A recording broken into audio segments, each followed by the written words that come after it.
The Many Times Peter Parker Shocked Midtown by WreckItRiley. Chapter 1. The Confrontation. At Midtown Science and Tech, Peter Parker was an enigma. He talked constantly, but he never seemed to say anything about himself. Everyone knew the junior was a genius, and not a run-of-the-mill one either, but the kind that would change the world. Kids in all of his science classes, physics, chemistry, engineering and robotics, were well aware that the teachers never bothered to give him normal classwork. Instead, Parker was working on college-level material. It was rumoured that his chemistry teacher had even asked Parker to help put together the exams at the end of last year. As far as English and history went, Parker was top of the class. There was no doubt in anyone's mind who would be valedictorian, and the whole school knew he would be going to MIT. Yet Parker never boasted or gloated about his intelligence, never sung his own praises or drew attention to the fact that he was by far the smartest student in the school. In fact, he seemed to be embarrassed by attention, blushing whenever praised and deflecting whenever someone tried to compliment him. He was quiet, unassuming and modest. He was also bullied relentlessly, a fact the entire school was aware of, including the teachers. The only reason it was never stopped was because of who was doing the bullying. Flash Thompson was an egotistical, self-centered arsehole, but he had a father who donated to the school generously and a mother who was on the school board, making him untouchable. Fellow students avoided intervening in fear of inciting Flash's wrath on themselves, and the teachers did what they could without risking their jobs. The only thing that made the bullying slightly bearable was Parker's reaction to it. The shy genius always seemed to brush it off, never allowing Flash's taunts to get to him. He took the punishment like a champ, always shrugging and walking away, with a smile as if whatever was said, no matter how bad, hadn't affected him.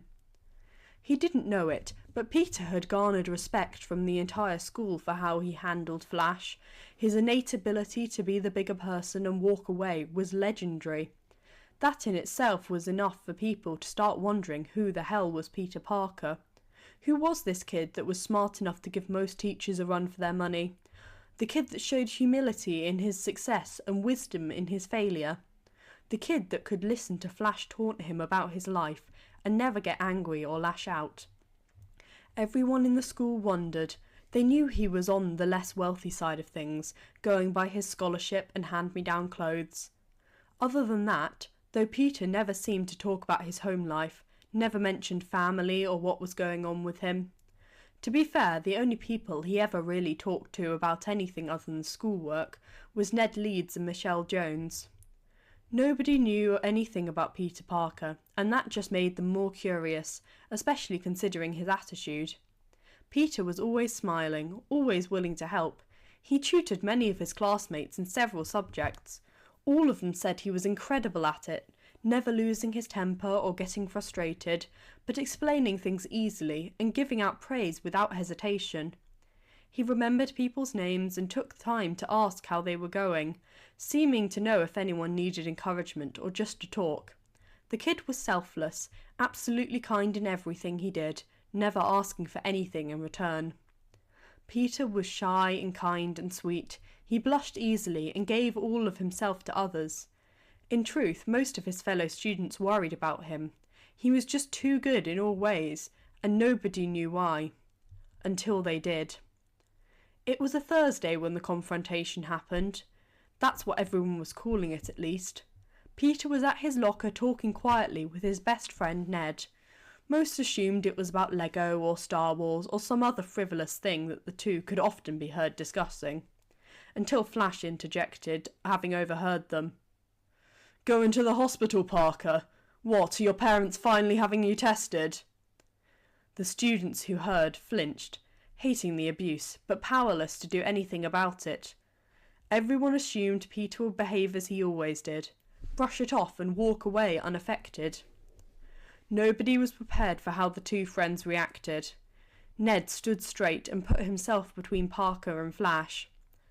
Peter, he just stood in silence for a few seconds before he spoke in a voice so low only those closest could hear. "Not today, Flash. I can't today." The entire hallway froze, because even if they didn't hear the words, that tone had never come out of Peter's mouth before. Lifeless, devoid of emotion, and completely wrecked. It felt like all the air had been sucked out of the room. The tension in Peter radiated into the air and spread like a plague, saturating everything until the heaviness was palpable and it became difficult to breathe. Every student in the hall waited and hoped that just once Flash would leave it alone, because whatever Peter was going through was not something that needed poking from a high school bully. But their prayers went unanswered as Flash seemed to take Peter's response as an invitation. "What's wrong, Penis, huh? Mommy and Daddy don't love you. They're getting tired of all your shit and now you're all sad." Flash's voice was loud enough to be heard through the entire hall, and everyone watched as Peter's shoulders tensed. Most were hoping that Parker would finally take a swing at Flash. What they didn't expect was for Peter to laugh. It was loud and mocking and completely mirthless. It grated on everyone's ears. And then Peter spoke. "Flash, we've been going to school together for years, and you still don't know?" Peter chuckled darkly before he turned and faced his bully with a blank stare. "Know what?" Flash asked, still cocky, if slightly off balance at Peter's behaviour.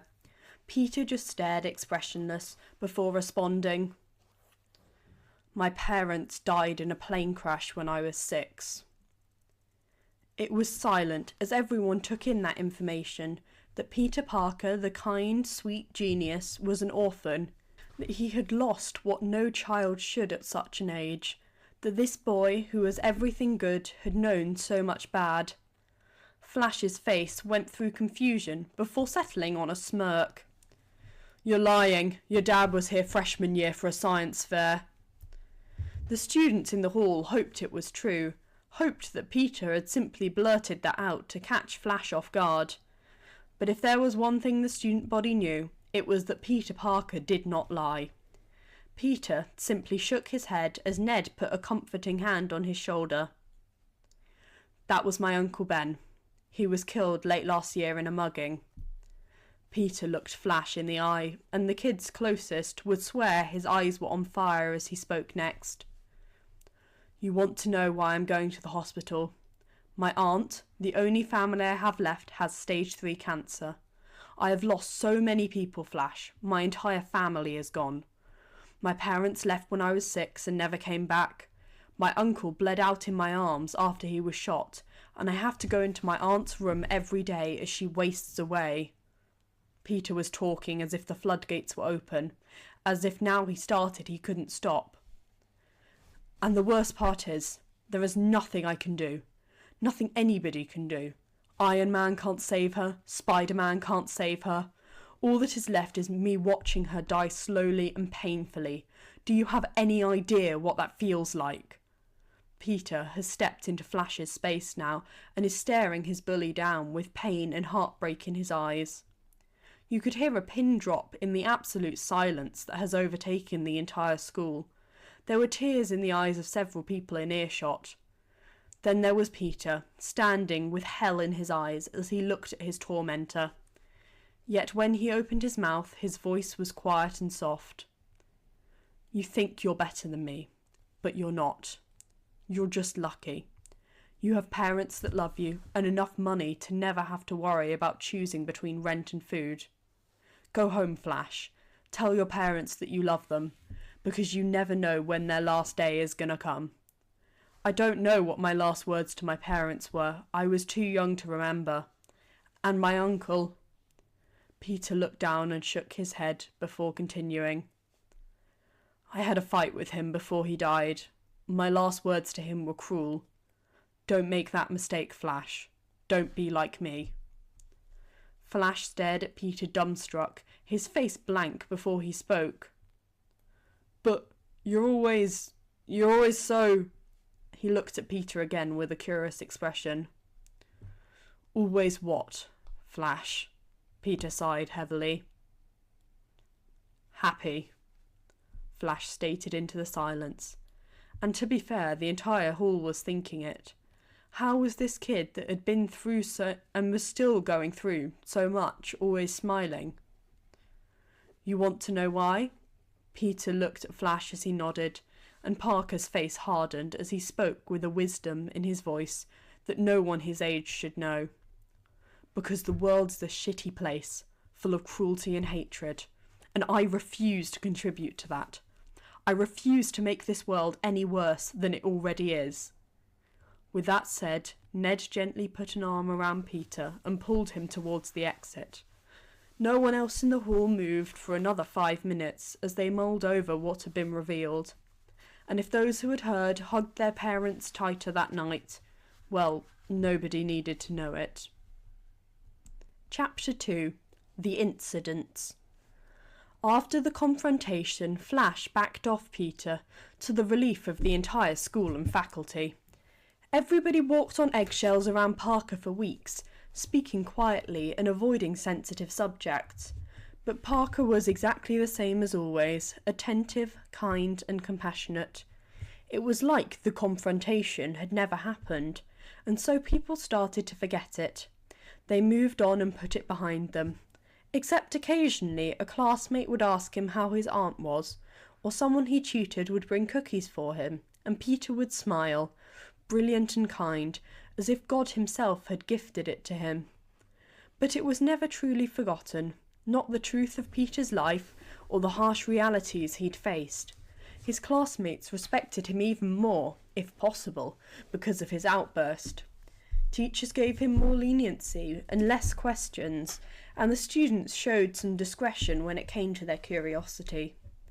All in all, Peter Parker was still an enigma, but now that some puzzle pieces had been put into play, people were less inclined to push for answers. That was until the incidents, at least.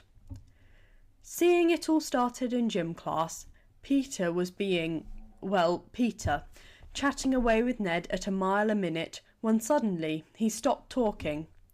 It was during the rope climb, which everyone hates, and Peter had suddenly looked up mid-conversation.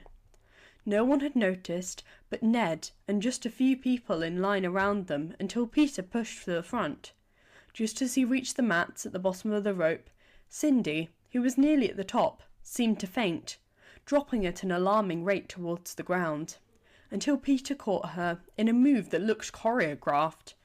Peter scooped Cindy up mid-fall and held her until she got her bearings.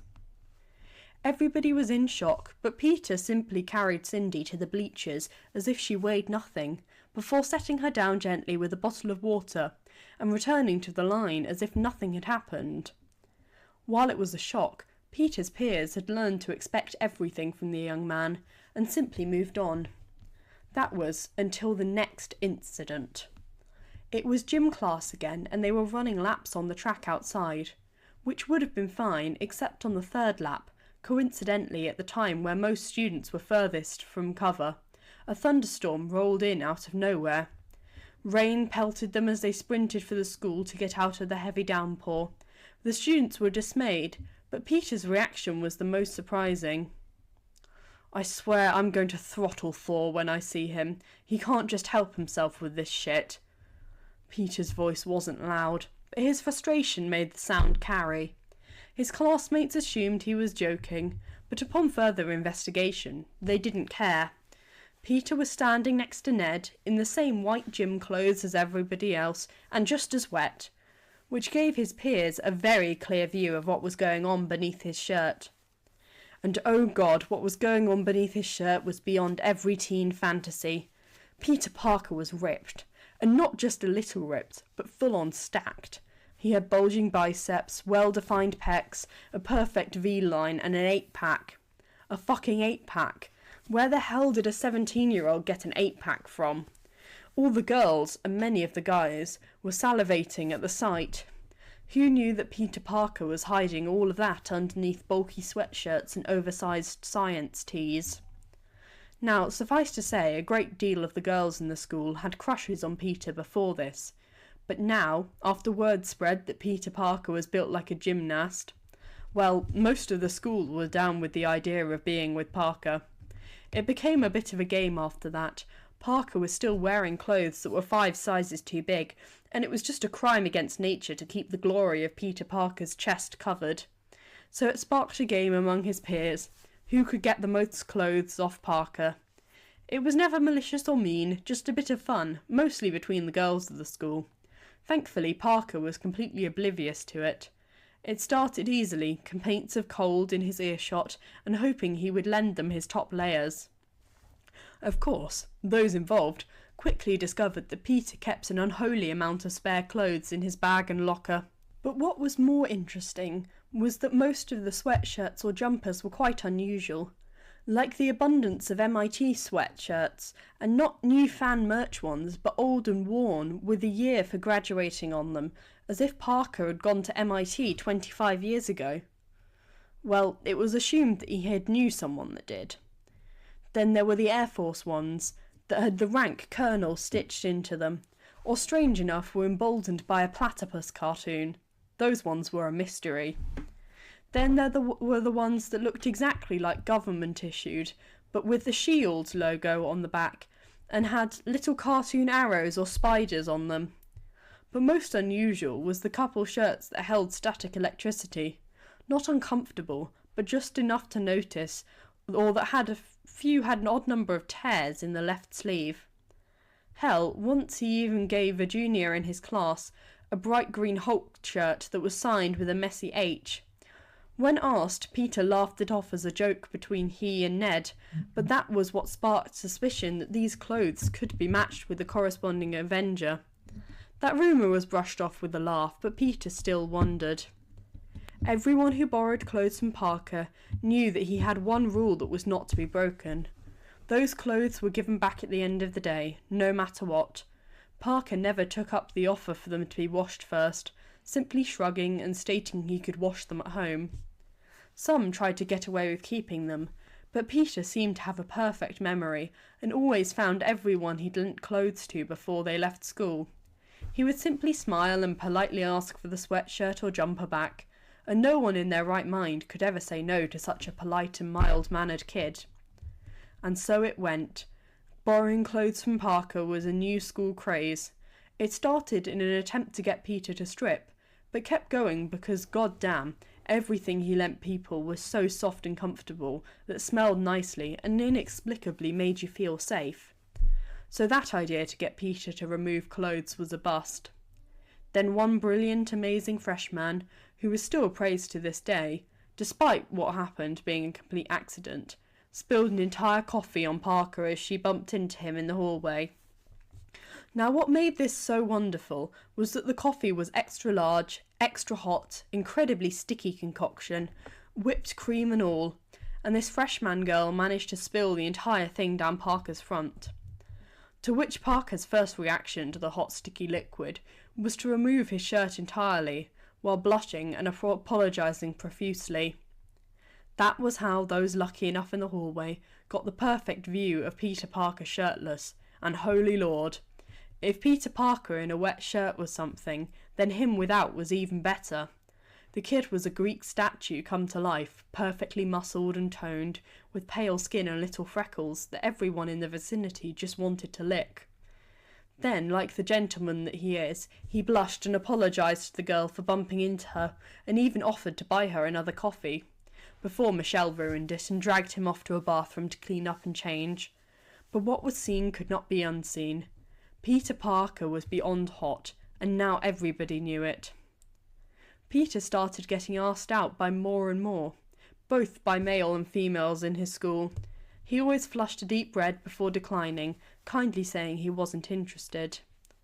Everyone wondered why he was never interested in dating someone, until a couple sophomore girls overheard Michelle and Ned teasing him about a crush. This grabbed the attention of the entire school. Who did the sweet, gorgeous genius have a crush on? Those around him watched like a hawk, trying to discern if Peter spent any amount of time staring at one person or another, or if he behaved differently towards another student, but nothing was ever conclusive. That is, until one brave senior took one for the team and just asked, during lunch in what would be called quickly the revelation. The senior's name was Sarah, and she had shown interest in Parker before. Being shot down quickly but kindly by a junior did not help her self-confidence, so she decided to simply ask him. She walked straight up to the table Parker shared with his friends and sat down across him before speaking. "So, Peter, I gotta ask you something," she stated into the quiet that had befallen the cafeteria. Peter simply nodded with a shrug. "Sure, Sarah, what's up?" Everyone waited quietly, hoping she wouldn't be clueless enough to ask him out again in front of everybody. Parker always let people down sweetly, but that still isn't something you want to broadcast to the whole school during lunch. "Well, you've been getting quite a few people asking you out lately. I know I was one of them," Sarah continued with a smile, showing she didn't take the rejection personally. Peter blushed all the way to his ears and down his neck as he nodded along. "And I was just wondering why you've never said yes to anyone is all," she finished, and she rested her chin in her hand, looking at Peter expectantly. To everyone's surprise, Ned and Michelle started sniggering. "Yeah, loser, why don't you say yes to anyone, huh?" Michelle asked, clearly knowing the answer, but deciding to torture her friend anyway. Peter groaned, putting his face in his hands. "You guys are the worst. Why am I friends with you again?" he grumbled as Michelle burst out laughing, and Ned patted him on the shoulder in slight sympathy. "Come on, man, just tell her. It'll go easier if you do," Ned said with a shake of his head. Peter huffed, but looked up at Sarah with a shy smile as he answered quietly.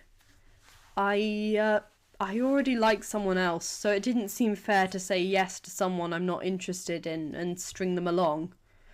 His blush had gotten deeper, and the whole cafeteria almost cooed at how sweet he was. Sarah nodded sagely before asking, "Well, who is it?" Peter shook his head slightly as he spoke next. "You wouldn't know her. She doesn't go to school in New York," he said before quietly adding, "and she's way out of my league." The students were in shock.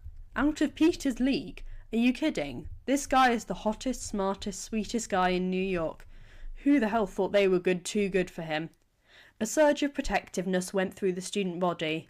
Then, everyone loved Parker. He was just so lovable, and some skank thought they were too good for him. Well, fuck that. Most were ready to hunt this girl down and give her a piece of their mind, before Michelle spoke again. "Well, you know, for her to think about you like that loser, you're gonna have to actually tell her how you feel," she stated with a snort. Peter groaned again and collapsed onto the table dramatically. "MJ, I can't talk about that. Are you kidding? She's perfect." He mumbled into his arms. Sarah smiled kindly before patting Peter on the head gently.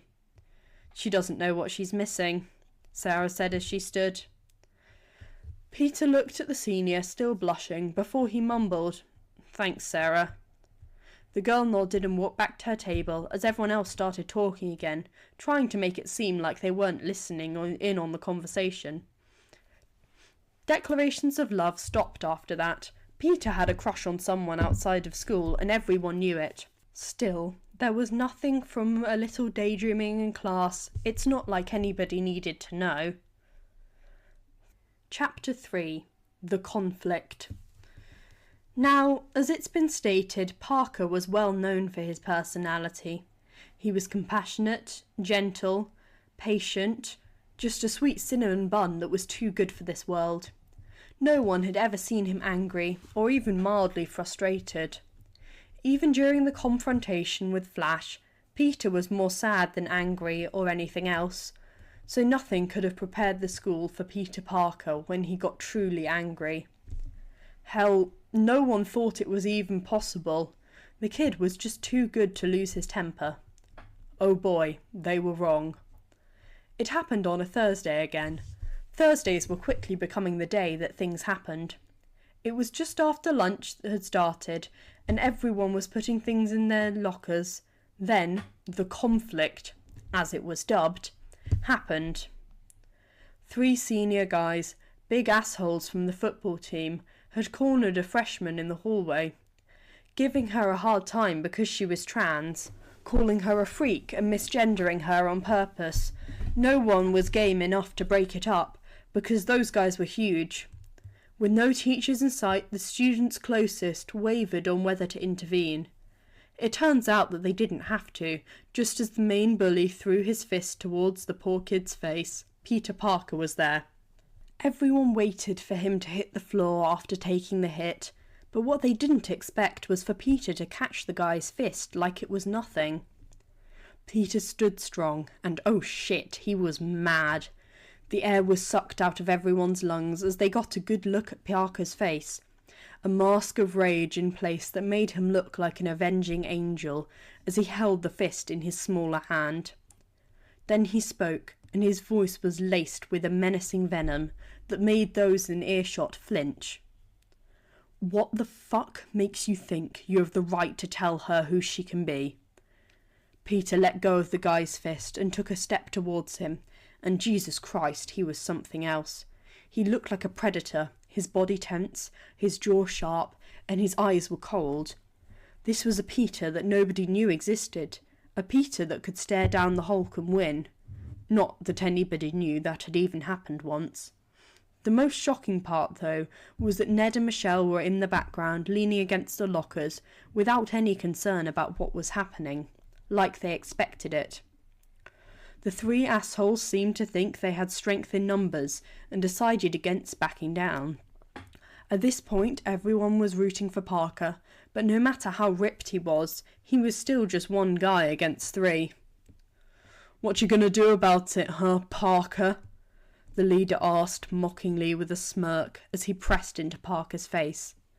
To Parker's credit, he didn't step back. He didn't even flinch, just stared back as he said in a cold voice, "You keep being an asshole and you'll find out."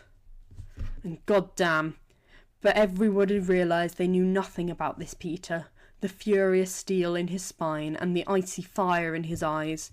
He looked like a force to be reckoned with, and boy, he was. Without warning, the gentle genius flew forward, and before anyone could even make sense of what was happening, the two silent backups were on the ground, nursing a broken nose and a bruise to the jaw. Then their leader was pressed face first against the lockers, with Peter twisting his arms behind his back. Parker's face was calm, and he wasn't even breathing hard as he spoke again. "If you ever harass another human being about some bullshit like this again, you'll have me to deal with. Have I made myself clear?" The quiet menace in his tone was enough to give the Winter Soldier goosebumps, and the bully nodded quickly. Peter let him go and muttered, "Good," as he watched the three scamper down the hall. Parker took a deep breath before turning to face the freshman with a gentle smile on his face, and just like that, the Peter everyone knew was back. The tension in the hall dissipated as the brown-eyed boy put an arm around the kid's shoulders and started leading her away, asking about classes and hobbies, as if he hadn't just taken down three massive seniors without breaking a sweat. When the three football assholes tried to get Peter in trouble, everybody that had seen the conflict denied Peter's involvement to their last breath, stating that the bullies had done it to each other. Of course, no teacher believed that kind, sweet Peter Parker could have done any damage to three of the biggest seniors in the school, and so the cover story was believed. The rumours, however, went unchecked, and soon the entire school knew Peter Parker was a secret badass. Another piece of the puzzle was that Peter Parker was revealed that day, but nobody knew where it fit. Nobody messed with Parker after that. In fact, nobody messed with anybody if Parker was around, knowing full well that the boy didn't allow bullies to go unpunished. And if Flash felt extra jumpy about realising his old favourite target probably could have knocked him out easily on several occasions, well, it's no less than deserved. When someone asked Peter how he did it, the boy simply shrugged it off with an excuse of martial arts training. Ned and Michelle will get a knowing look in their eye and make some underhanded comment about training with the world's best or learning from spies and assassins. Peter would laugh it off as a joke, but it made people wonder. Who was Parker training with? It was a mystery that kids discussed in quiet corners, spitballing ideas and laughing at some of the more incredulous ones. The students of Midtown found out eventually, almost a full year later, when the seniors of Midtown were invited to Stark Tower for a field trip. Chapter 4. The Rumours. As Peter Parker entered his senior year at Midtown, things changed drastically. His aunt had passed away during the break. Everyone gave him their condolences, which Peter accepted with a bitter smile and a thank you. Whenever asked how he was doing, he would respond that he was sad to lose her, but he had expected it for a while now with how sick she was. Nobody knew where he lived now, if he was in foster care or if he'd had himself emancipated. Nobody dared to ask. Peter Parker had changed completely, and not at all. There was an air of grief underneath his smiles, but more than that. Peter carried himself with a certain confidence that had been building slowly over the last few years, but seemed to have solidified during the break. His personality hadn't changed, and neither had his treatment of others. It was more that he stood straighter, rambled less, and was more concise in his conversations. A year ago there were glimpses of a man that seemed to be able to take on the whole school and win, if he decided it necessary, but now he looked like someone that could take on the world and walk away unscathed. It was slightly humbling to his peers. Everyone had known that Parker would be the kind of man to change the world. They just hadn't expected to see that change firsthand. He was at school less. In fact, he skipped 2 full days a week, and the other 3 he was only there for half days. He'd done enough classwork for most of his subjects to graduate early, and was now only at school to sit through the few classes he hadn't. He was still top of his year in his marks, and always handed his work in early. The thing that nobody understood was what Peter did in his spare time. He always seemed tired and was constantly working on something with his top-of-the-line Stark pad. The teachers always gave him knowing looks and asked if he needed anything, always offering their help, which Parker politely declined. Whatever Parker was doing, it was obvious the faculty knew about it and supported him. Was he working through MIT online? But if so, why was he still attending school? Did he have some secret job no one knew about? No one knew the truth except Ned and Michelle, and they were just as tight-lipped as Parker, brushing off questions and deflecting easily. Despite how busy he always seemed and the air of exhaustion that seemed to follow him around, Peter stayed the same kind-hearted person he had always been. Still smiling in hallways and checking in on people, remembering birthdays and important events. How he had room for such things in his head was beyond anyone. Ned let it slip once that Peter had a perfect memory in all ways, both audio, visual and sensory, giving him the ability to practically relive moments of his life whenever he pleased. Knowing that explained the boy's ability to remember everyone's name and birthday, but it was Parker's kindness that made him care enough to inquire about those things. Soon, though, Parker's behaviour in school had become completely insane, and honestly it was almost inappropriate at times, but for some reason he was never scolded by teachers. In fact, they often encouraged him. Despite Peter walking out of classrooms halfway through to answer his phone, or the fact that he was always on his Stark pad typing furiously, he would ignore most teachers' lessons and walk out early more often than not. All he would ever say was a quick, "Email me anything important," as he walked out the door, which was always met with smiles from his teachers. It was unbelievable. Anyone else that tried such behaviour to see if they could get away with it was given detention, and when they argued that Parker did it, they always got the same line from every teacher. "You're not Peter Parker. You don't have the same responsibilities he does, and therefore you have no excuse." Most people wanted to hate him from the leniency he had garnered, but the tension in his shoulders and constant bags under his eyes reminded anyone tempted to hold it against him that this was Parker they were talking about. The kid that had lost both parents and his aunt and uncle. The kid that had no family left and was still kind to a fault. The boy that was well beyond the intelligence of anyone else at school and deserved that leniency, even if it chafed others. Soon, the entire school was asking the same question. What the hell was Parker doing in his spare time? Little bits of information started flowing through the school that people had seen him working on incredibly advanced blueprints on his Stark pad, or that he had once answered his phone as he walked out of the class and said, "No, Agent Ross, I'll handle it now, sir." Then there was a time a group of students overheard him have a 20-mile conversation in Japanese. Hell, some people swear to God they saw Parker get into a car with none other than War Machine once. A month into school, and it became apparent that whatever Peter was involved in was some serious shit, and that he was smack dab in the middle of it. People soon started sharing things Parker had said over the phone, and it was intriguing as it was frustrating. Some kids formed a club that just put together and analysed what was overheard. They had a whole whiteboard covered in little snippets of conversations. "Look, just get the PR department onto it and I'll talk to Buck when I get home. Tell Jacobs that the deadline is tomorrow, no exceptions."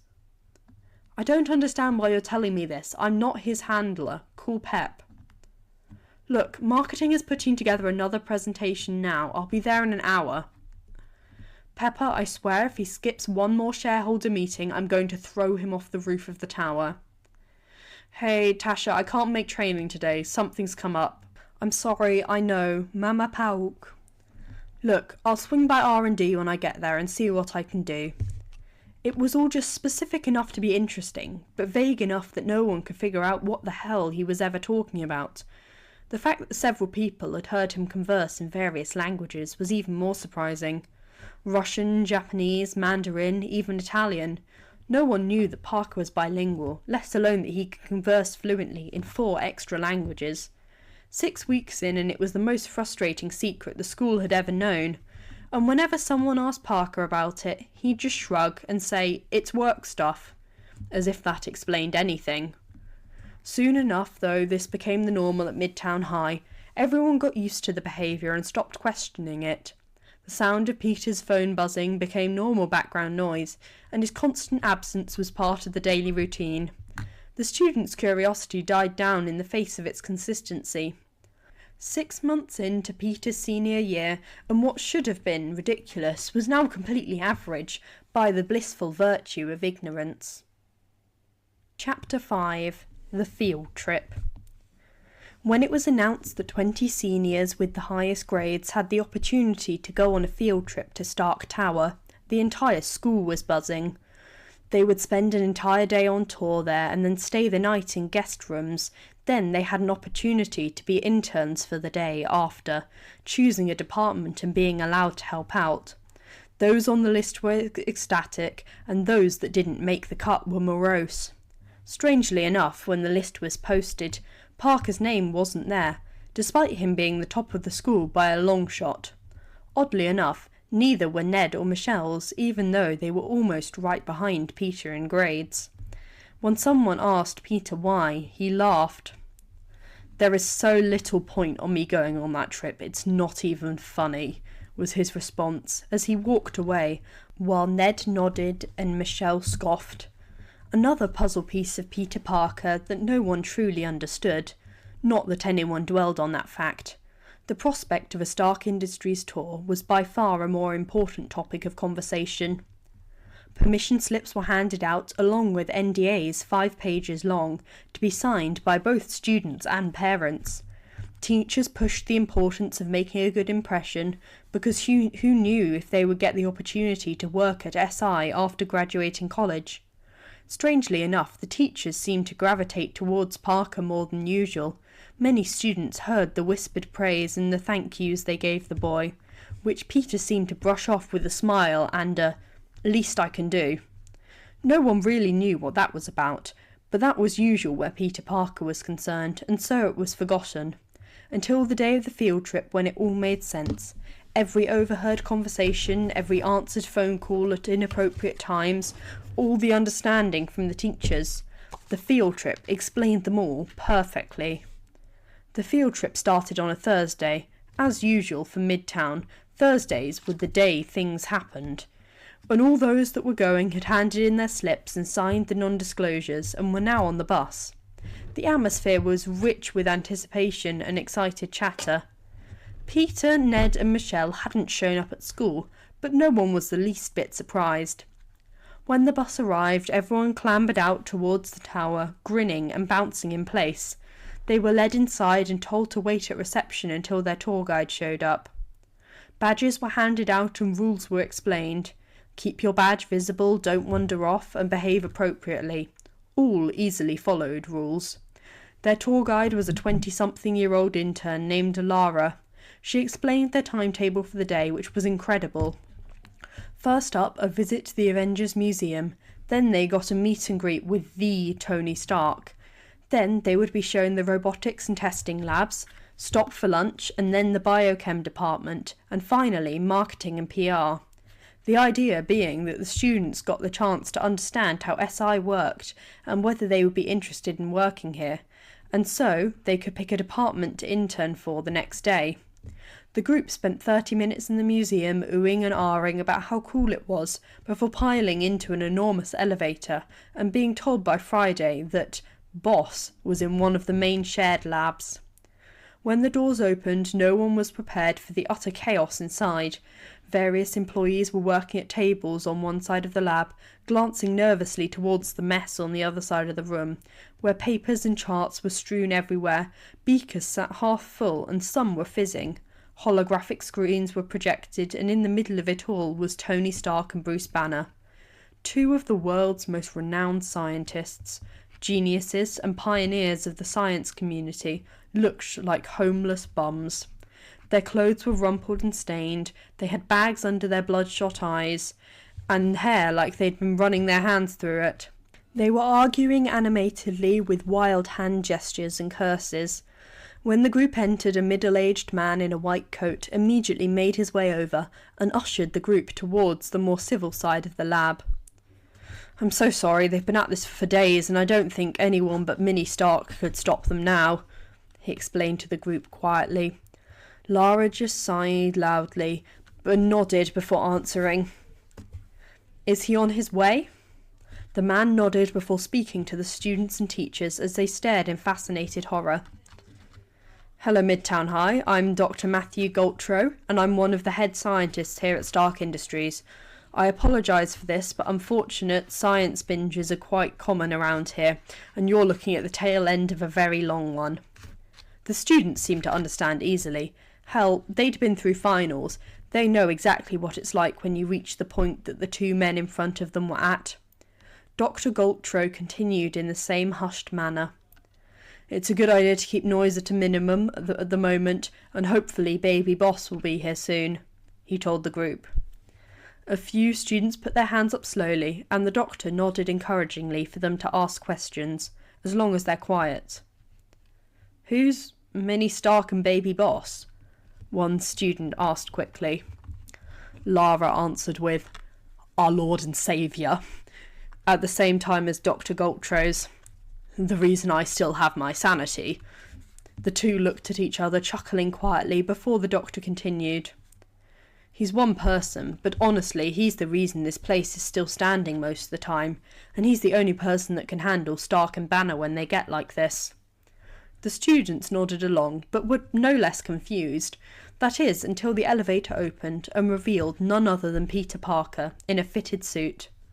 Galtrose muttered, "Oh, thank God," as Parker exited the elevator. The students were both shocked, and not at the same time, as Peter walked straight over to the two dishevelled geniuses and levelled them with a hard stare. Tony looked up and brightened.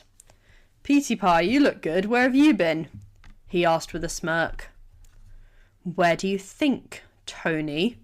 Peter responded with a cold voice. Hot date?" Tony asked innocently. "No, Tony. I was in a board of directors meeting, which you were supposed to attend," was the direct answer. "No time for meeting, underoos. Too much science to do," Tony said while gesturing around himself. Banner, at least, had the sense to look sheepish under Parker's glare. "Jesus, how long have you been at this? When was the last time you slept? Or ate?" Peter sniffed suspiciously. "Or showered?" Both Banner and Stark looked at each other and shrugged non-committedly. Peter sighed loudly and looked up. Friday? The AI's voice rang through the room. It has been 71 hours since either Boss or Dr. Banner has slept for more than an hour or showered, and 10 hours since either has ingested anything but coffee. Tony gasped dramatically and put a hand to his chest, putting on a fake offended tone and stating, "Betrayal of the highest offence, how dare you, I created you," before he collapsed against Dr. Banner as if he had fainted. Friday, nap time protocol please with an ETA, Peter said. Of course, Peter.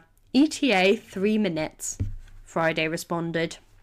Peter shrugged out of his jacket and laid it across a nearby chair before taking off his tie and placing it on top. He started speaking as he rolled up his shirt sleeves. Right, here's what's going to happen. You are both going to go upstairs and eat a proper meal, shower, and then go to sleep for at least 6 hours. Have I made myself clear? Peter's voice was low and firm, like he was speaking to sugar-high children. Both Banner and Stark started to protest, but Peter just held up his hand and spoke again. That was not a question. The only thing you get to decide is whether we do this the easy way or the hard way. Stark stared Parker down for several moments before speaking. You'll never take me alive. Peter met his glare and raised an eyebrow. Hard way it is. Friday, time please. 30 seconds, Peter. At this point, everyone from Midtown was extremely confused, and things only got weirder when Peter suddenly grabbed Stark and hefted him over his shoulder as he walked towards the elevator. Stark was cursing and kicking up a storm, but Peter just held tighter and kept walking. Just as he reached it, the doors opened and revealed none other than Captain America and the Winter Soldier. Without hesitation, Peter dumped him into the captain's arms and spoke. Take him upstairs. Food, shower and sleep, in that order. Manhandle if necessary. The captain nodded with an amused smile as Stark flailed before stepping back onto the elevator, while Peter addressed them again. Thanks, Steve, I owe you one. Bucky, you're with me. Parker turned back and walked over to Banner with James Barnes on his heels. Right, Bruce, which way is it? Easy or hard? Parker crossed his arms over his chest and raised an eyebrow in question. Banner leaned back in his chair and with a raised eyebrow of his own. If you put me over your shoulder, I'll hulk out, he stated with an air of finality. Peter snorted and opened his arms wide. Please do. The big guy loves me, and at this point he'd probably be easier to deal with. You'd only damage your research. Peter had him there, and he knew it. Banner grumbled, but stood up. Peter put a hand on the back of his neck and rubbed soothingly while speaking in a low voice. Come on, Bruce, it's not so bad you need the rest. I'll help you with whatever you guys were working on once you've both had some sleep, okay? Banner perked up at that and nodded as Barnes put a hand on his shoulder to lead him away. I'll hold you to that, Banner responded as he entered the elevator. The door shut and Parker exhaled loudly as he ran a hand over his face. Jesus Christ, they're like toddlers, he exclaimed before looking at the ceiling in frustration. Right, Friday, can you send Bruce and Tony's schedules to Karen, please? He asked. Of course, Peter. Peter put a hand to his ear and the school group realised that Peter had an earpiece in. Karen, did you get that? He spoke to the voice people assumed only he could hear. Okay, meld their schedules with mine and pull it up on the nearest holoscreen. Show me where there's overlaps. A screen nearby lit up with some sort of daily schedule, and it was packed, overlaps here and there. Peter walked over to it and stared intently as he continued to talk to the voice in his ear. Karen, honey, can you text Pep and ask when she's getting back from Japan? I feel like I've adopted a 5-year-old. And ask her if she's heard back from the board yet. Peter started rearranging the schedule on screen with his hands, putting things to the side and moving various slots up and down. Okay, Karen, can you message Sam and tell him I won't make training today? Then tell Wanda I'll have to reschedule our lunch and tell them both why, please. Peter nodded to the voice before putting his hands on his hips and looking at the schedule while still speaking. Friday, can you push that deadline for robotics back 24 hours? I'll get it done later. Then let marketing know that I'll be attending that meeting for Tony, but push it forward an hour. Tell R&D that I'll wander through in a bit and see if I can help with that project they're struggling with. Also, can you send me Bruce's notes for his presentation with the chem department so I know what I'm talking about? The response was immediate. Of course, Peter. Was there anything else? Yeah, let me know through Karen when Bruce and Tony are asleep. Then inform me when they wake up and limit their caffeine intake until further notice. Also, reroute any of their important incoming calls to me until they're back to full capacity. Right away, Peter, Friday said, and somehow the robotic voice managed to sound fond. Peter smiled at the camera. Love you, Fry. I'd be so lost without you and Karen. Oh, and I owe Buck and Steve big time, so any suggestions on that front? He asked while looking over the screen in front of him. Friday responded, sounding even more fond of the boy in front of them. Well, I know the captain has been asking Boss to upgrade his bike for the last few weeks, and the sergeant is getting tired of his complaining. The response seemed to perk Peter up immensely. Well, okay then, can you have his bike moved to my machine workshop and I'll get right on it. Thank you, Friday. Parker rubbed his face again before going through the schedule one more time. Okay, first up, meet and greet with Midtown. Peter stopped and seemed to look around the room for the first time since he entered. Spotting the school group, he stared blankly for a few seconds before he uttered, "Shit," and sighed as he walked towards them and plastered a smile on his face. Hello, Midtown. I can see you're all confused, so let me reintroduce myself to you. I am Peter Parker Stark, Tony Stark's adopted son, the heir to SI and the CEO in training. I hope you know that this information hasn't been released to the press yet, and you have all signed NDAs. I'd also like to apologise, but as you can see, Tony won't be able to make the meet and greet, but I'll see what I can do about getting you in to meet some of the other Avengers. Friday, can you ask around for that, please? Right away, Peter.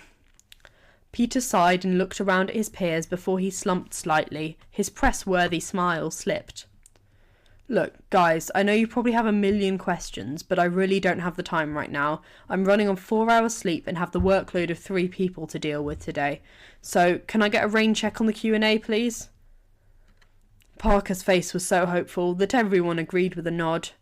Parker smiled gratefully and held his finger to his ear, as whoever Karen was spoke to him. Thanks, guys, he directed to the teenagers, before nodding and speaking to Karen. Yeah, put him through. Hey, Rhodes, what's up, man? Nah, I'd got him to sleep after a 3-day work binge. Is it important? Oh, well, I'm sorry he missed you. Well, why don't you come to dinner tonight and I'll try to get Cap to make his chicken Alfredo. Yeah, sounds good. Bye, Uncle Rhodey. Peter ran a hand through his hair before opening his mouth again. Friday, can you... Peter started, but the AI interrupted him. I've already asked the captain, and he said he was more than happy to cook for dinner. God, you're the best. Thanks, Friday. Peter cocked his head and seemed to listen to the voice in his ear before speaking again. What? No, Karen, I don't love Friday more than you. How could you ever even ask that?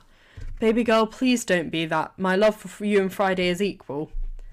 The Midtown group found themselves more than a little bemused, as Parker reassured whoever Karen was about his love for her in a placating tone.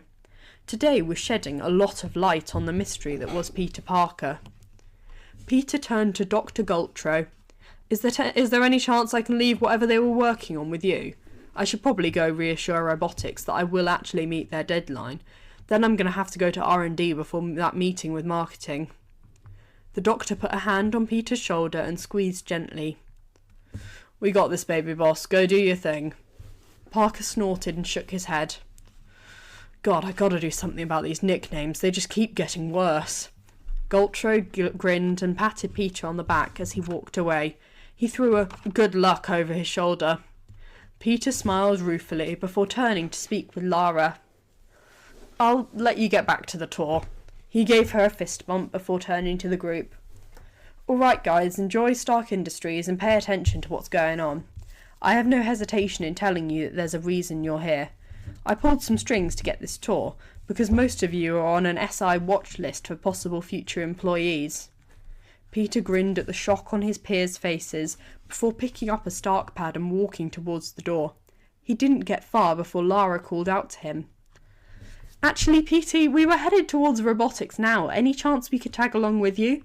It might be good for these guys to get an idea of what it takes to run the company." Peter shrugged in agreement. "Sure, but if you want to know that, you're better off talking to Pepper. I just help where I can." Every employee in the room seemed to scoff and roll their eyes in perfect sync, and Dr. Galtro called from a few tables away, "Peter, you're more hands-on than Tony is."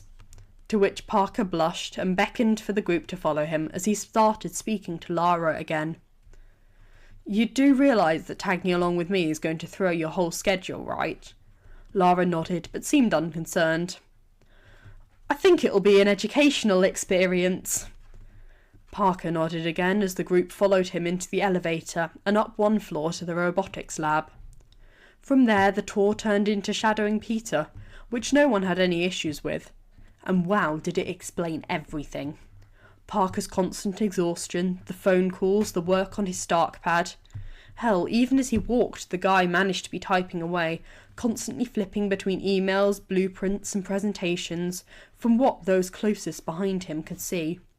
He always seemed to be in demand. People called out to him from labs and workshops, asking him to go over equations and formulas, giving him folders to review or inquiring about a project's approval. It was batshit insane this kid, who had just turned 18, was practically running SI, and he was doing a damn good job. His peer watched as he helped solve equations that they could never begin to understand, as he walked into a room and found whatever problem that they had been plaguing the employees in moments and fixed it. And they watched as Peter Parker was exactly the same kind-hearted person he was at school. He would stop by and congratulate someone on their new baby, or ask how someone's partner was, or wish happy birthday. This was a man that knew everyone personally, and he cared. That care for them showed in their admiration of him. Wherever they went, the workers would smile at Peter and nod. He was not only well liked, but respected. The students of Midtown were in awe. Hell, even the teachers were impressed, and they had known what Peter was doing since the start of the year. But knowing and seeing are very different things. Peter Parker was a multitasking mastermind. He could keep up entire conversations about chemistry while typing out an email in Japanese. He would answer any question posed to him by his peers or the SI employees, while debugging 3 pages of code. He was elbow deep in the guts of a robot, and still had a 10-minute phone call in Russian. This fucking kid was beyond what any of his classmates could ever have imagined. They watched Parker give one of the most impressive in-depth presentations of biochemical wastes and how to reduce it they had ever seen. Only finding out after the fact that it was Bruce Banner's presentation, and Parker had only revised the notes for it half an hour beforehand. They watched him sit through a meeting with marketing that he wasn't even supposed to be in, yet he still managed to ask hard-hitting questions and point out issues they could have down the road that no one else had thought of yet. And he was still beyond humble with his success. The fact was cemented with the students after a phone call with none other than Pepper Potts. The group was trailing Parker through the biochem department when he suddenly put his hand to his ear in a gesture that the teens had recognised as Peter either talking to Karen or someone on the phone. "Yeah, baby, put her through. Hey, Pep, how was Japan?" "Oh, thank God. Tony is being impossible. He orchestrated a 3-day science binge and manipulated Bruce into it just to get out of the quarterly meeting with the board." "Oh, you have no idea. I'll get Friday to send you the video." "Oh, thank Christ, I was freaking out the whole time. I'm more than slightly convinced they hate me. 'Cause I haven't even finished school and I'm already in training to take over the company." "Don't start this again, Pep. I barely do anything. I mostly just wander around the building like a lost puppy." "Sure, Pep. Frankly, I don't mind as long as the meeting went well. I'm a terrible judge of that, and you know it." Everyone listened to his conversation shamelessly. As they walked past the lab, an intern waved for Peter's attention, and he changed route to enter, still speaking with Miss Potts as the intern pointed to a whiteboard full of equations with a pleading look. Peter simply nodded and picked up a pen, adjusting the complex equation while continuing his conversation. So, I spoke to marketing about the launch of the new Stark phone. Yeah, it went really well. I raised a few issues, so they're going to work on those and get back to me. I'll have Karen send you the short version. Pretty much. How was the meeting with the Japanese investors? Excellent. That should increase our stock a couple points. Okay, I'll email the Tokyo office with the details. So what time are you home? Awesome. Rhodey's coming in for dinner and Cap's making Alfredo. So you'll be home in time for that? Okay, I'll make sure Tony can't hide from you. Yeah, just don't tell him I said that.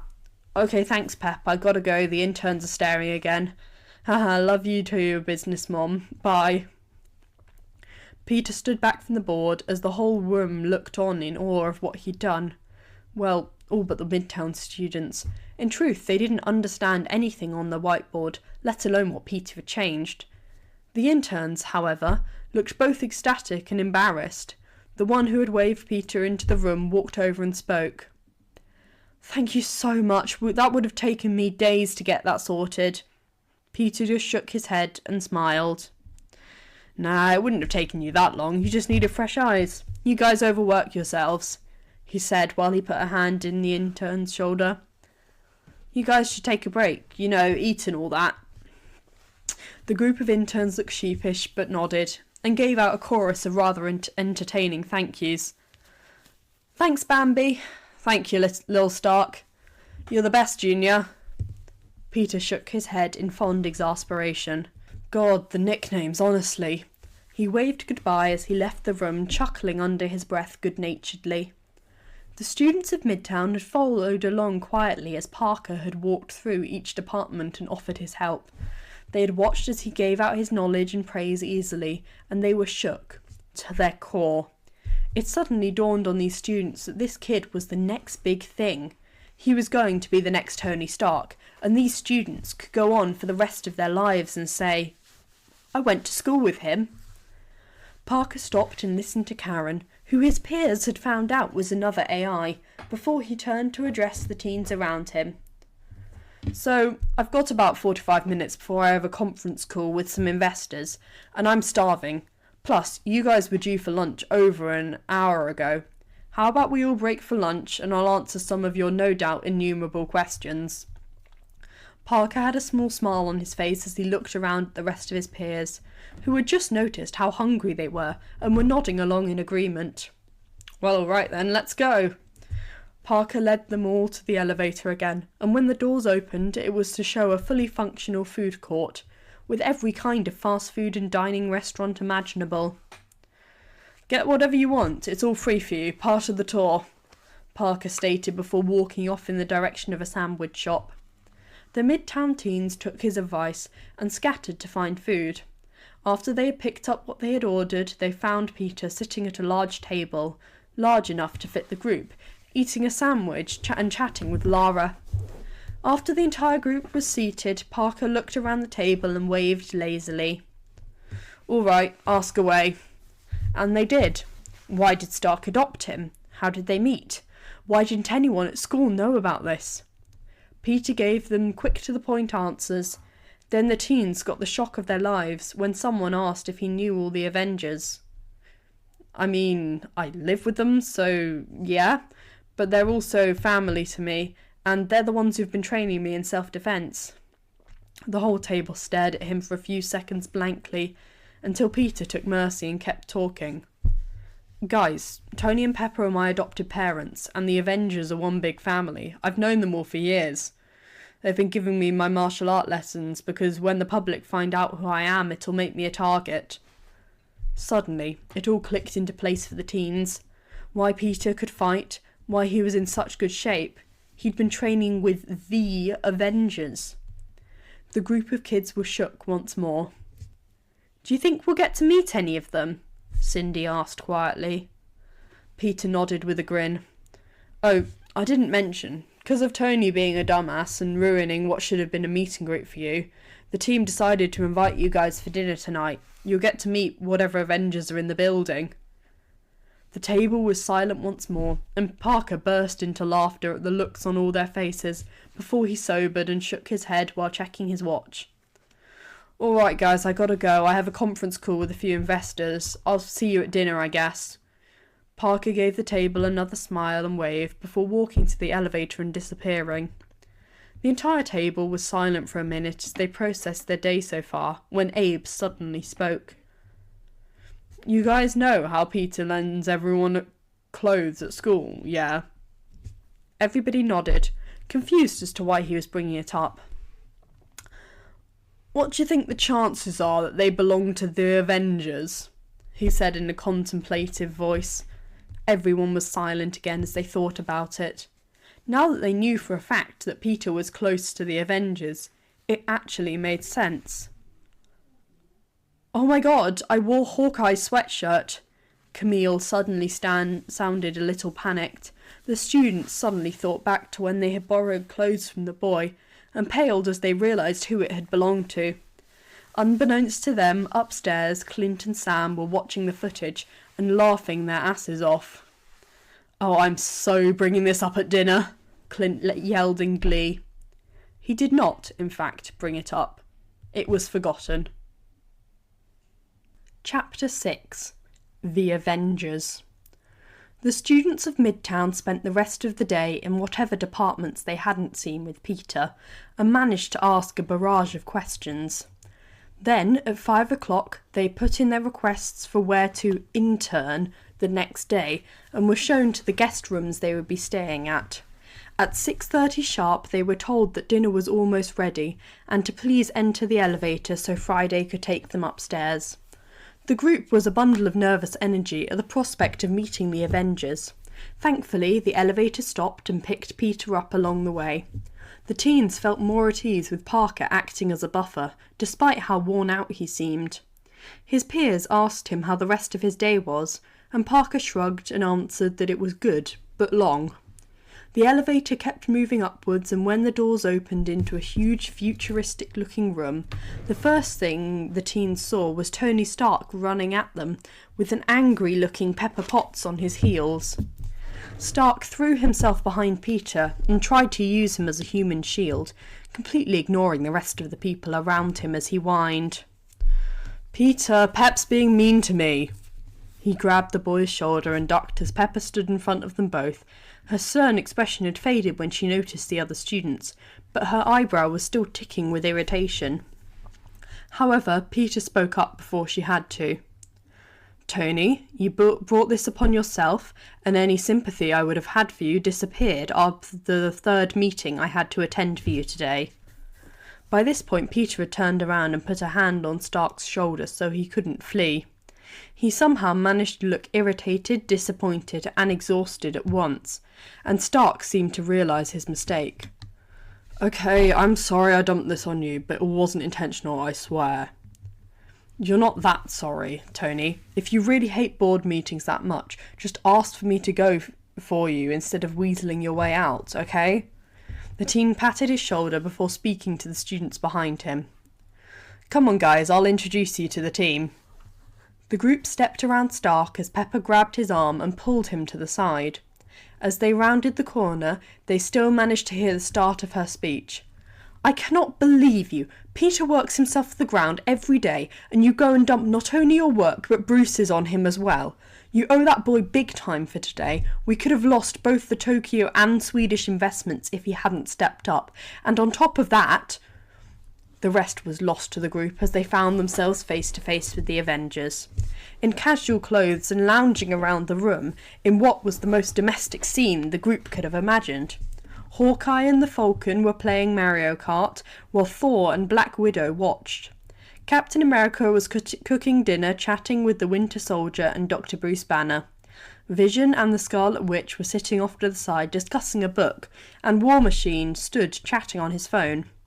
The Midtown group stopped short, unsure of how to proceed, but Peter just walked straight into the kitchen, ducking under the captain's arm to snag a mouthful of sauce before announcing, "Guys, these are the kids from my school I told you about." He looked around the room and pointed his finger at a few different Avengers before continuing, "Be nice." They received a chorus of "Hays" and a few lazy waves from all but Thor, who stood and walked towards the starstruck teenagers with a large grin. "It's nice to meet some of Peter's friends. Hello, young Midgardians," Thor said with a smile. The group of kids stood frozen for a moment before greeting the god with a chorus of small hellos. The giant's grin widened as he got a mischievous gleam in his eyes, but as he opened his mouth to speak, Peter stepped up next to him and physically pushed the god a few steps. "I literally just told you to be nice," Parker said, with a glare at the Norseman. Thor simply looked down at Peter innocently. "I don't know what you mean, my young friend," Thor said shamelessly. "That whole "I don't understand your customs" and fake innocent shtick might work with everyone else, but I know your brother isn't the only god of mischief," Parker said with a small glare towards the large man. Thor simply shrugged unconcerned before smiling at the group of teens again. Peter shoved him once more with a grin and led the teens into the lounge room. From there, the evening was a bit of a blur.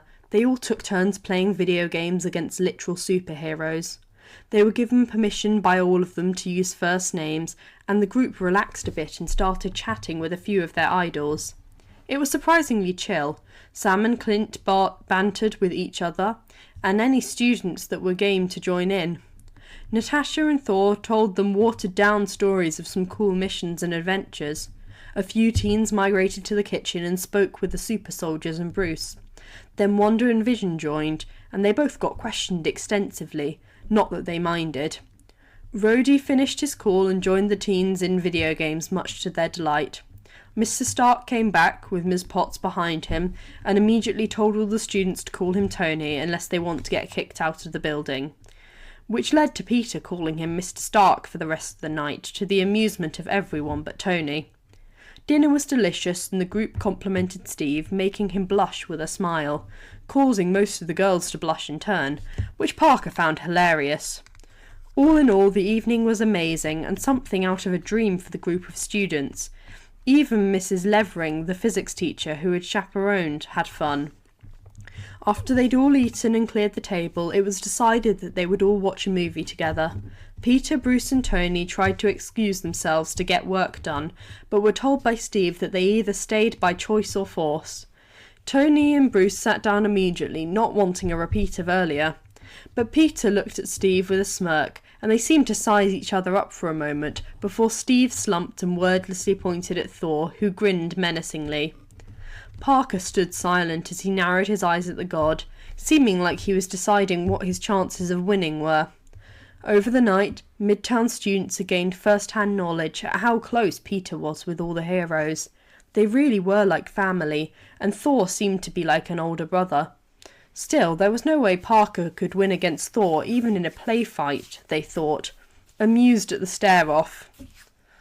"I'm the god of thunder, young Peter. Do you really stand a chance?" the large man said in a low voice. "Maybe. Maybe not.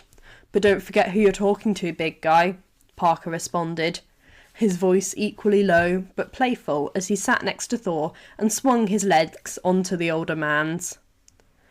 "And who would that be precisely?" Thor asked with a smile as he draped his arm around the teen. Peter smirked up at him as he leant against his side. "Oh, many things, but mostly, please remember, I'm Friday's favourite," Peter said with a sickly sweet smile as Thor's face paled. The rest of the heroes snorted as Tony denied it. Excuse you, kid, I made her." "Sorry, boss, but if I had to choose a favourite, Peter would most certainly win," the AI interjected in her gentle Irish voice. Tony looked sullen as Pepper laughed and patted his arm. "Yeah, let's not forget the last time you pissed off the kid," Sam started with a grimace. The group of teens looked at Peter questioningly as he sunk into the couch. "Thor ate my Pop-Tarts," Parker stated like it explained everything. "Yes, and you had Friday zap me every time I touched something metal," Thor said in a sulky voice. "You ate my Pop-Tarts 3 days in a row," Peter responded. Darkly, the god put up his hands placatingly. "And I'll never do that again," he said quickly. Peter grinned and quipped back. You know, for a god who plays with lightning, you're not very resistant to electricity. How did you even do that? It goes against her programming, Tony asked, bewildered. I may or may not have hacked into the servers and changed a few things, Parker replied with a shrug. Everyone stared at him for a few moments before Clint spoke. You scare me sometimes, kid, he said, shaking his head. Yeah, note to self, never piss off Peter, Sam agreed, and Rhodey snorted. You guys have no idea. Last time Tones banned him from the lab, he had Friday play vines at him every 5 minutes. Took him 2 days to figure out what he'd done and reverse it. Yeah, and I changed the entire system, made sure he couldn't do it again, and yet he did it again, Tony stated, narrowing his eyes at Parker, who simply shrugged. Please never turn to the dark side, Peter, said a voice, and they all turned to see Ned and Michelle exit the elevator and head over to the couch. They were greeted warmly by the group, and it struck the students then that Ned and Michelle have known the Avengers for a while, especially when they sit next to Clint and Natasha and exchange fist bumps. So, what movie are we watching, losers? Michelle asks, and from the room dissolves into a debate about what genre to choose. They ended up watching some new release movie that wasn't out of the cinemas yet, and it was halfway done before the group of teens noticed that Peter had fallen asleep on Thor. The god had pulled a blanket around the teen, and it was an adorable sight. They also noticed that Tony and Bruce were eyeing the sleeping teenager with slightly guilty expressions. Once the movie ended, Thor gently shook Peter awake, and the two said their goodnights as everyone started to make a move towards bed. Shit, that deadline for robotics was due today, Tony suddenly broke in as he stretched. Relax, I got it done, Peter replied sleepily, patting Tony's cheek as he stumbled past and into the elevator, while leaning heavily against Thor. God, I love that kid, Tony said. Pepper poked him in the ribs as they both walked out of the lounge. Then stop making him clean up your messes, the group heard before the doors closed behind them. The rest of the Avengers bid the Midtown group goodnight, and soon they were shuffling into the guest rooms they'd been left. Ned and MJ got into the elevator with them, and ended up in guest rooms on the same floor. The teenagers quickly realised that they weren't tired at all after such an exciting day, and decided to stay up and discuss all the craziness that had happened. Ned and MJ, amazingly, were happy to answer questions, which quickly turned into a sleepover in the lounge room on a guest floor. The two wouldn't say much that the group didn't already know, but it was nice to have a little clarity, and to assure that the last 12 hours hadn't been some vivid hallucinations. They stayed up chatting for a few hours before Ned looked to the ceiling and spoke. Chapter 7. The Crush. Hey, Friday. Is Peter still asleep? The teens, bar MJ, all looked incredulous at the idea of Peter being awake after such a long day and so little sleep. Peter is currently in his machine workshop and has left the door open to visitors if you would like to go see him, the AI responded. To the astonished looks, MJ explained. Peter doesn't sleep much, and when he does, it's usually not for long.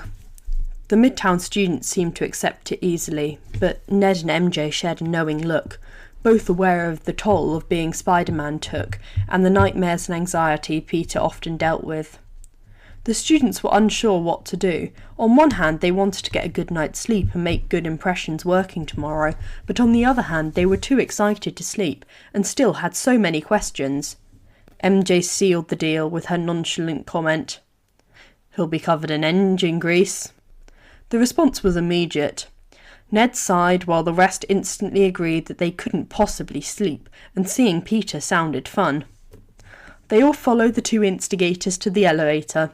The building felt even more surreal at 1 a.m, and the teenagers once again thanked whichever god they believed in for giving this amazing opportunity. Following MJ off the elevator down a corridor to a large opaque glass door, many felt bubbles of excitement, some even bouncing on their toes. Even if Friday had given them permission to be here, it still felt so illicit. MJ opened the doors without warning, and many reflected that illicit was definitely the appropriate word. Before them was Peter Parker, facing away from them, standing between the legs of a teenager about their age, who was sitting on a workbench. Both were shirtless, and the group could see Peter's back muscles ripple as they made out, like neither needed to breathe. It was really fucking hot. The mouths of the collected group went dry, and Ned sighed again. The noise prompted Peter to pull back and spin around in a blur as the young woman draped her arms around his shoulders and using his bulk as a shield. Peter glared at the group coolly and grabbed a piece of fabric from the bench next to him to pass to the mysterious girl. Many suddenly found the ceiling a very interesting sight compared to Peter's steely gaze. "A little warning would have been nice," he grumbled out into the room. "Well, we would have knocked if we'd known your girlfriend was here," responded MJ with an unrepentant grin. "Hey, jury," Ned spoke with a small wave as Pete finished putting his shirt on. The now dressed girl slid off the table and stood next to Peter before responding.